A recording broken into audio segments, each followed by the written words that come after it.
If you just joined us, this is The Press. We are reaching you live from KAFTAN's television studio here in the nation's capital, Abuja. We'll go straight to analyzing the stories that we read out to you. And like I said before we went on that report break, our phone lines are now open, so you can call in to make your contribution, ask your question, but please leave it at 1 minute to every caller. My guest on the show today is Habib Gajo, BDC expert. Great to have you on the show today again. Thanks for having me. Good morning, Nigerians. Good morning to you. All right, quite a number of stories, but let's see how we can manage the few minutes that we have. I'd love to start from politics, but let me start from the Punch newspaper. Says queues return as fuel scarcity hits Abuja, 5 states. FCT, Nasarawa, Niger, Gombe, Sokoto, Anambra commuters stranded, and marketers are blaming supply shortage as Lagos and Ogun independent marketers sell at 650 naira per litre. Would have actually thought that we will not be here again on this fuel queues or fuel crisis or black market boys around the fuel stations everywhere. Immediately, I think it was on Saturday evening when I started seeing black market boys outside. I just knew that if you don't have enough fuel, just go and start buying fuel, because it looks like there's going to be scarcity. And today, it has gotten worse. What do you think could actually be the problem here? No, it has gotten worse yesterday. It started yesterday. But today, they are not even selling, including NNPC filling station are not selling. So that shows you there is a shortage. You know, NNPC is the major supplier. Right. Now, we have not heard from NNPC up to now. Normally before, they will say, they tell us no panic buying, there's so much. Buying, you know, we have enough storage and so on. So now, this is what we are seeing. And there is rumors somewhere, somehow, some will say because government will reduce price. Some will say, no, it's an increment. That is why if this reduction, they will quickly sell. But as they are not selling, then it means it's going to go up. And that's what is happening. Oh, wow. From the NNPC. Okay, so I had a guest. I had a conversation with the guest a few days ago. That was on Tuesday evening, and they were talking about electricity crisis. And then he talked about the fact that when we were privatizing, doing that, according to him, the sham in the privatization that was done with regards to electricity. If you go back to what happened with telcos, with Nitel, which now you have all MTN, Glo, and all of them. So MTN and Glo and all those telcos, they cannot come and tell you that they don't have probably their fiber cuts. So that's the reason why you don't have network, because they know that if you don't have network, if you cannot make call, they are losing. So according to him, he was trying to make the difference where we now have electricity, where we used to have the NEPA or PHCN, and now discos.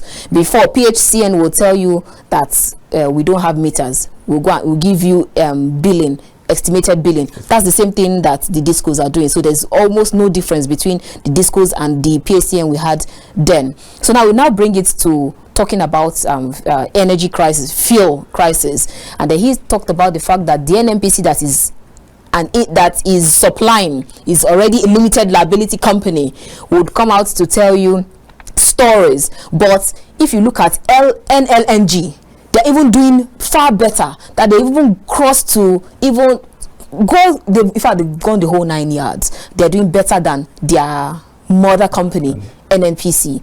So, is there a problem with NNPC despite the fact that they have been unbundled? Yeah. Gajo. That is a problem, big problem, huge one.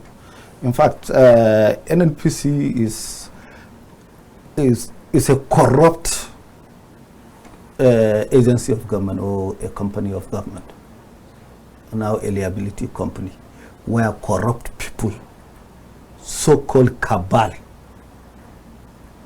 oil racketeers, bunkers, criminals, now went and bought shares in NNPCL. So what are you going to expect? These are the sabotage. You must expect sabotage in order for them to get more money in order for them to strangle Nigerians.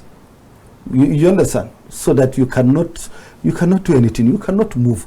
You cannot go anywhere. You understand? Now, when they were privatizing NEPA to PHCN, NNPC to NNPCL, Annabel, they made the whole comparison with the telecommunication you are talking about. Right. Up till today, more than 20 years, they have not gotten where the telecommunications are.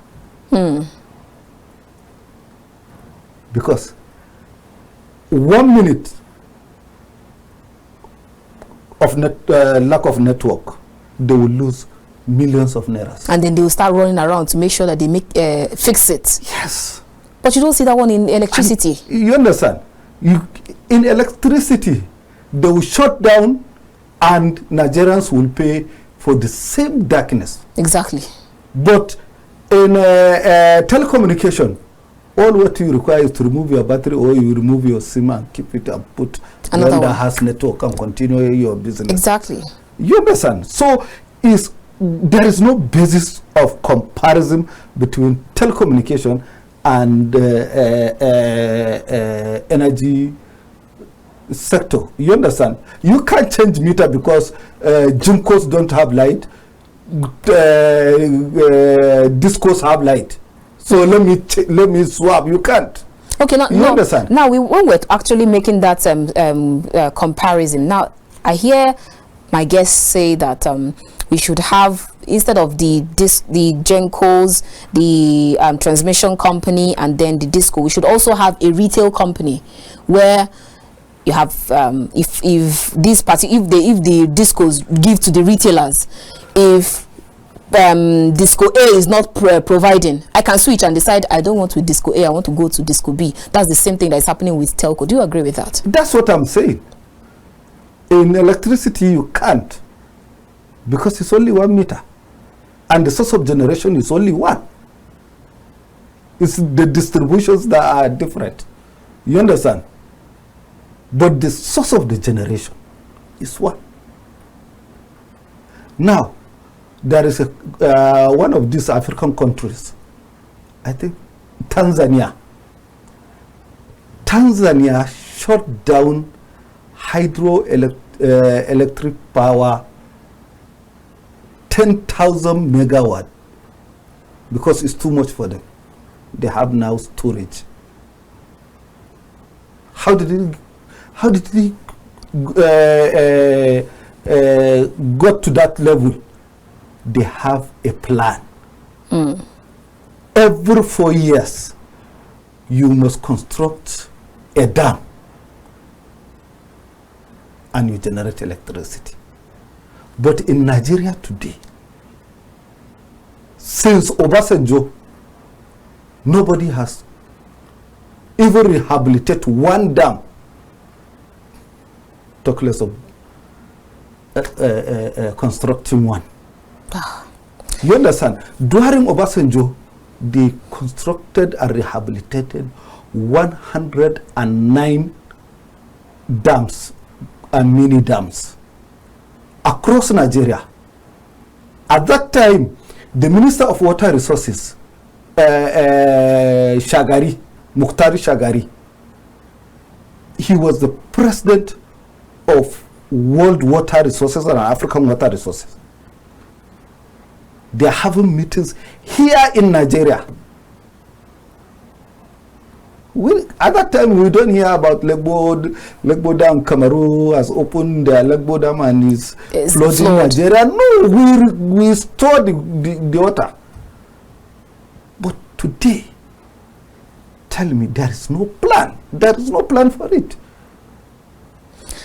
All right, it's really a sad one. I also remember we talking about the fact that President Bola Ahmed Tinubu, when he was a governor, he had so much plans for Lagos with regards to the electricity, yes, where they talked about passing gas turbines through the Atlantic Ocean, and then you have, well, how come it's, even though it was truncated by the former president at the time, that's Olusegun Obasanjo, but you just begin to wonder, well, we would have thought that all those plans would have happened here. Obasanjo did not truncate it.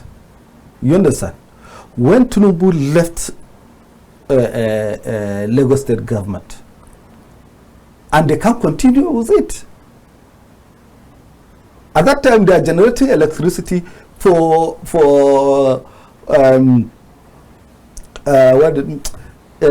street lights. You understand? And some factories in industrial areas of Lagos State. You understand?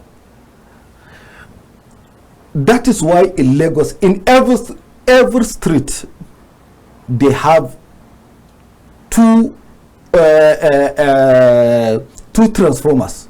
One small one up the poles and the main one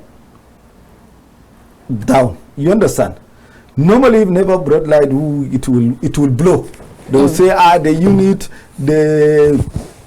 this one and that one. You understand? But that small one will still sustain them. All right. That is why, and when Fashola, at the middle of the end of Fashola regime, it collapsed. You understand? After they came, the loggerhead fighting all over. He left.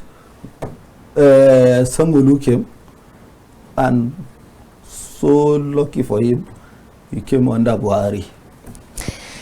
Habib, Gajo, let's go to another story this morning. Quite a number of stories we need to address. Yeah. And this one, still on the Punch newspaper, says delayed justice. Tinubu and National Assembly demand judicial reforms. But if you check Daily Trust, it says corruption and undue influence undermining our justice system, coming from the CJN. But the writers there says Tinubu, NBA demand judicial reforms. And this one actually, this for me is the cap on it, on everything. Says, coming from Akpabio, he's telling NJC, curb ex parte order, or curb ex parte order abuse. That's what Akpabio is telling NJC.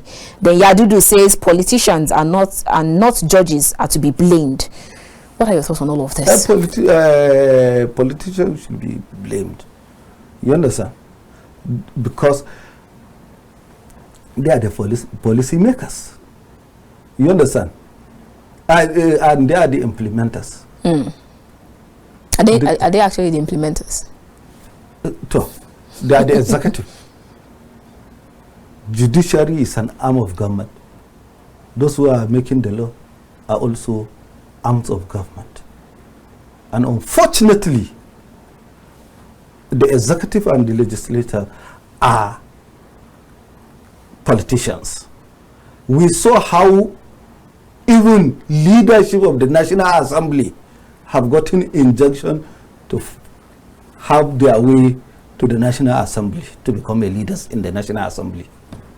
Today, as we speak now, even the man that is talking, I don't know from where he's coming from, because... Which man are you talking about exactly? Akpabio or Yadudu? No, the Senate President. Okay. You understand?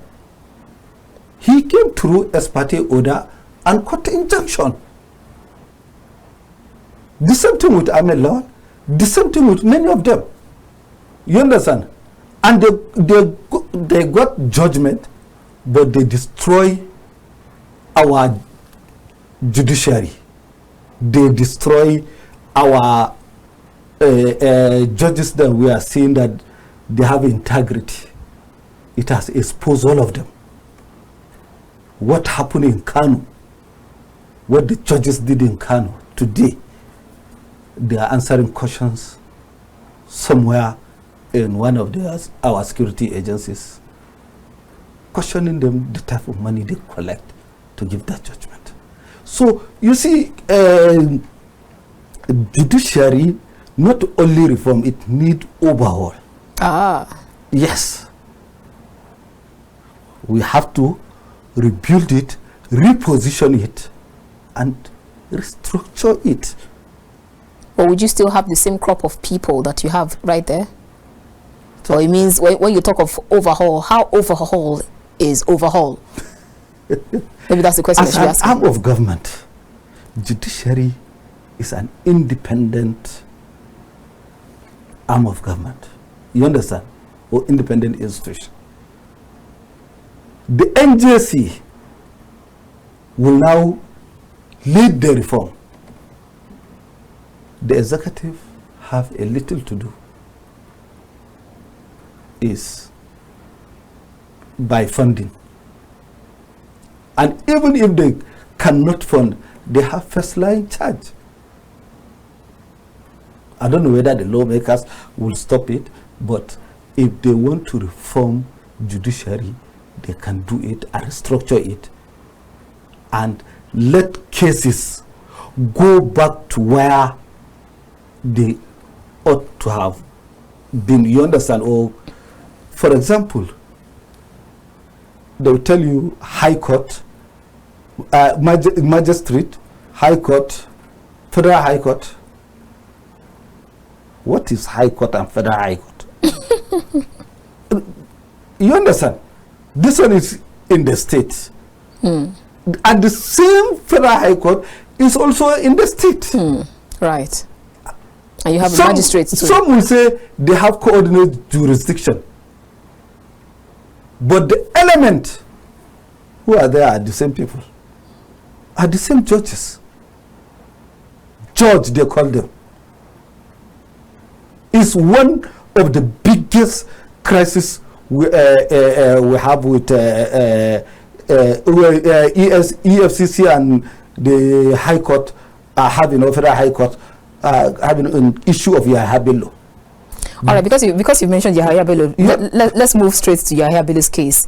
And then we saw the fact that I'm trying to find the way I saw that story, but now it's saying that the Yahya Bello's case, EFCC has decided to move an order against this restriction and all. And then in my head, I'm just wondering, all that charade, all that thing that happened in the current governor's house few days ago, and then how they whisked Yahya Bello away, and all the noise, the chants, all of this for what exactly? Only to start and not to end. Yeah, it's supposed to be an stint operation.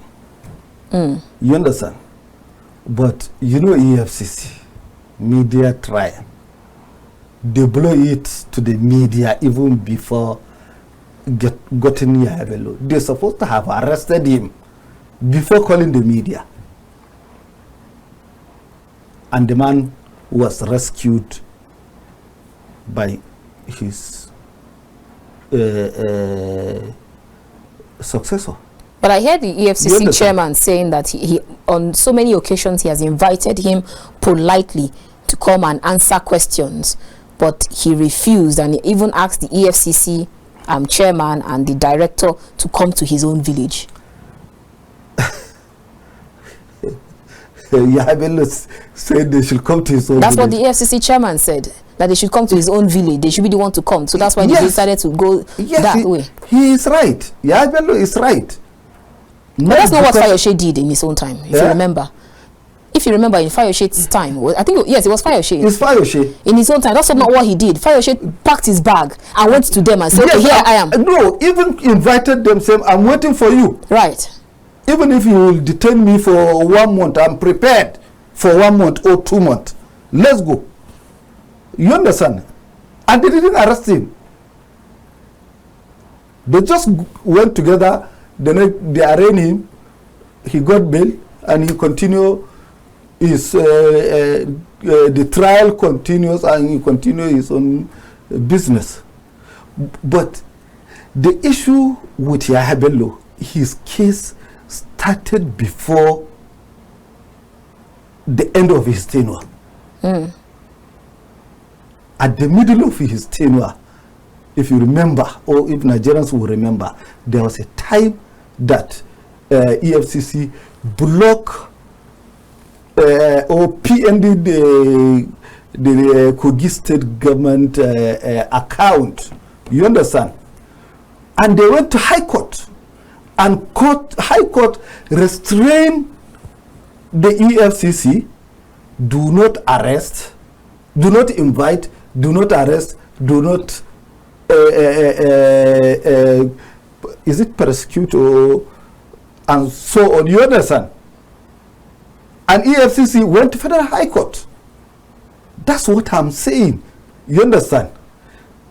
They will say they are the same court of competent jurisdiction. Coordinate jurisdiction. Coordinator, rather. You understand? But the element is the substance of the case. You understand? In the case of Yabelo, the Federal High Court judges are not the same with the Federal High Court judges. The High Court, the State High Court judges are different with the Federal High Court judges. You understand? So that is why I said is the element that separates these two courts. Okay. So what EFCC need to do, and they even went for appeal. You understand? But the issue is,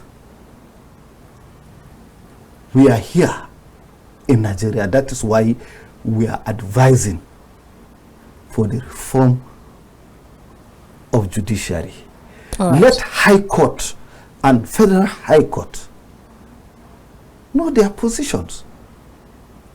If they are in a coordinate jurisdiction, let the element, that's the judges, to be the same. You understand? Right. But different judges. You understand? Senior colleague and learned colleague and so on. I'm not a lawyer. You understand? So from my own understanding and the nature of the political cases we used to have, that's how we understand that these are the difference and these are the issues that Nigeria is having. That is right. In fact, if Annabel, you remember the case of Obiano? I was going to talk about Obiano. You understand? Immediately, they were able to bring him down. Up until today, it's happened. Still on. Tell me, and his case was moved to, and he requested the case should be moved to Anambra. Supreme Court refused. You understand? So these are the issues we are talking. These are what they're supposed to do with Habib. Let him come and answer charges. How can court restrain a alleged fraud, a crime committed by a former executive governor, and you cannot question him? How? In which country? Are we in Banana Republic, or are we in or are we aliens, or are we from another planet? Maybe from Jupiter. All right, let's go to other stories. Viewers, I apologize. I actually did not know that our phone line was switched off, but now it's on, so you have a few minutes to call and make your contribution. All right, the Matrix newspaper says several Binance-like platforms still operating, causing Naira to depreciate, and that's coming from BDC as they tell federal government. How true is that? Yeah, I think even the CBN is aware. So for BDC to come out and openly told Nigerians the truth. How is that the truth?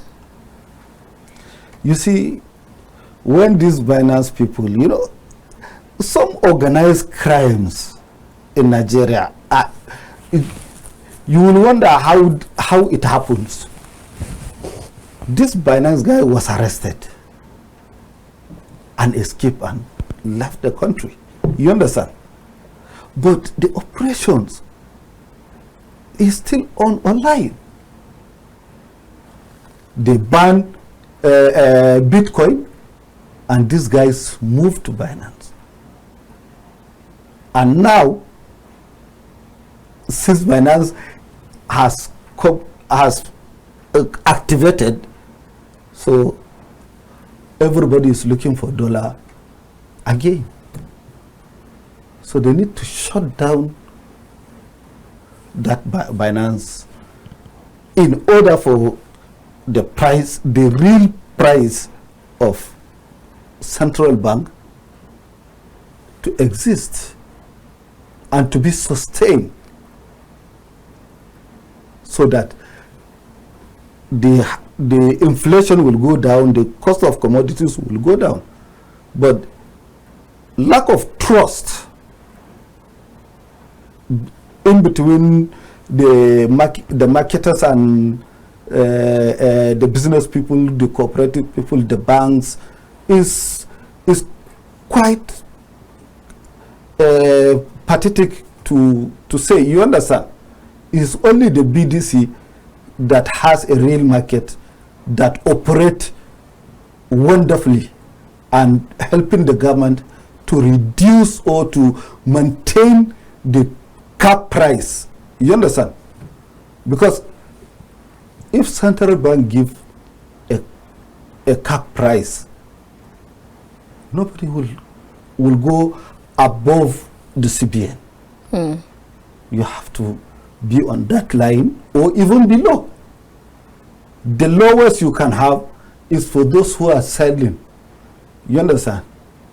They want to sell. They have come back from their travelings. You understand? They earn the dollar from somewhere and they will come to BDC to sell. So you buy lower than CBN price. All right. You understand? But when you are selling, you can't go above CBN price. Okay, so and the profit margin is already there.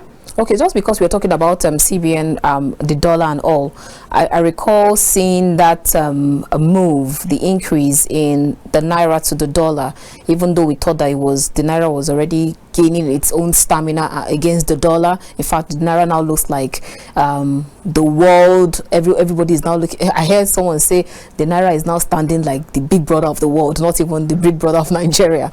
But then we saw that shift, and then I talked to someone, and he stated the fact that CBN is aware that was going to happen when they were doing all that they were doing to cushion the effect or the paleness of the Naira.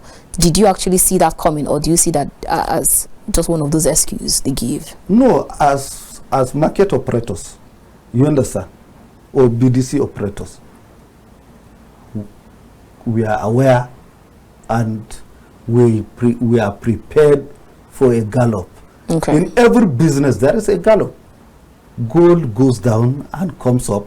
Gas goes down. Electricity goes down and comes up. Crude oil also goes up, comes back. You understand? So also foreign exchange. So the gallop is there. You understand? But where the question is the margin. All right. The margin is too wide. All right. So something has to be done to close the gap. Let's quickly take this call before we go ahead. Good morning. Hello, Collins from Otupo, Benue State. Good morning. Go ahead. Good morning. Please, I want to talk about the there is so many times I do ask that there are people that are above the law.